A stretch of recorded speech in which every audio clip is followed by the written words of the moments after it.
All right, I'm Harold Wong with Microsoft here at TechEd 2009 in LA. With me I have Becky Benfield with the Exchange team. Great resource and expert on Exchange, HA, Site Resiliency, and all those other cool things to give resilience to Exchange. Setting you up as the expert on everything, right? So welcome, Becky. Okay. Why don't you tell us about some of the stuff that's being done in Exchange 2010 for that Site Resiliency model that everybody seems to want? Okay. Well, first thing you have to understand is the Site Resiliency is dependent on you having deployed database availability groups. And database availability groups are a new high availability concept in 2010. So with database availability groups, which I'm going to call DAGs from now on for this interview, with DAGs you can stretch them across two data centers. Now these two data centers can be two completely separate AD sites. They don't need to be a stretched AD site. And you don't have to worry like you might have if you wanted to stretch CCR around subnets. They can be completely separate subnets. And you now can have the ability to do failovers quite easily, a full site failover or even individual database or server failovers between your two data centers. So it makes it a very simple and very consistent solution for types of failures that can occur very low in the stack, like a disk or storage failure, all the way up to having to fail over an entire site. It's the same mechanism. Okay, so how or where does SCR sit then? Where does that come into play? Is that still something we care about, worry about?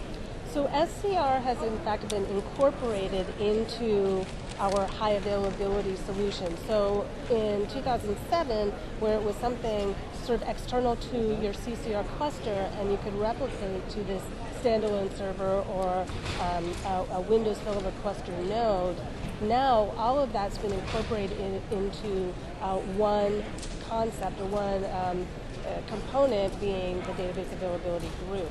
So now instead of just having two copies like you would have in CCR and then get your third copy or your fourth copy from this external server, you now can get your third copy, your fourth copy, up to 16 copies in your DAG. Is that still reliant upon the cluster service of Windows? So yes, the DAG is sitting on top of Windows failover clustering, but in a very minor way. We are not using the resource model that exists inside cluster, inside the Windows failover clustering that you would have seen in single copy clusters or in CCR or also in the 2003 clusters. Okay. So we got rid of the resource model.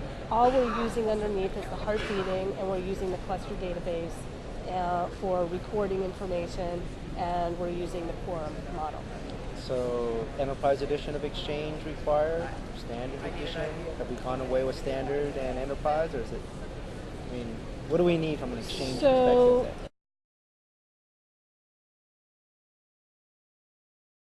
Now, are we going to have some great, wonderful tools to help troubleshoot and monitor our DAGs environment? If I've got 16 copies of the database spread across, 16 servers, I'd like to know the status. I'd like to be able to monitor and troubleshoot if something goes wrong. Right. So there are a number of different tools that you can use for troubleshooting. The EMC, the Exchange Management Console, is going to contain all the information that you need about your databases, where they reside, where the copies are, what servers they live on, and the status of each of those copies, whether they're healthy, whether they're failed, whether they're suspended, whether it's actually the mounted copy. So that'll all be through the EMC. You can also see all that information in PowerShell. There is a commandlet that you're really going to want to rely on, which is your get mailbox database copy status, and that's going to show you good information about the health of your copies. You're also going to want to use the commandlet test replication help, because that's going to check a number of different services, the active manager, the cluster service, and it's going to check your network, make sure that everything is okay.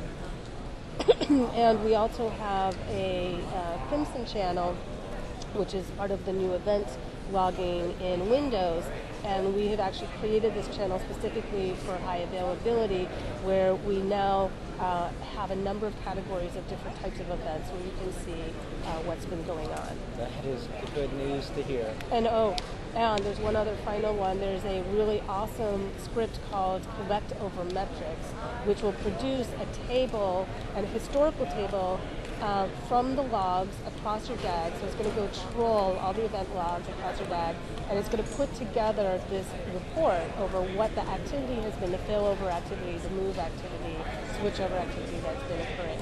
Is that script going to come in box, or is it a download? It will be in box. Okay. We may make it available download as well. I'm not sure at this point, but it is going to be in the box. It's not in the beta bit eval kit right now. It's not in the beta. I don't see it there. No, it's not in the beta.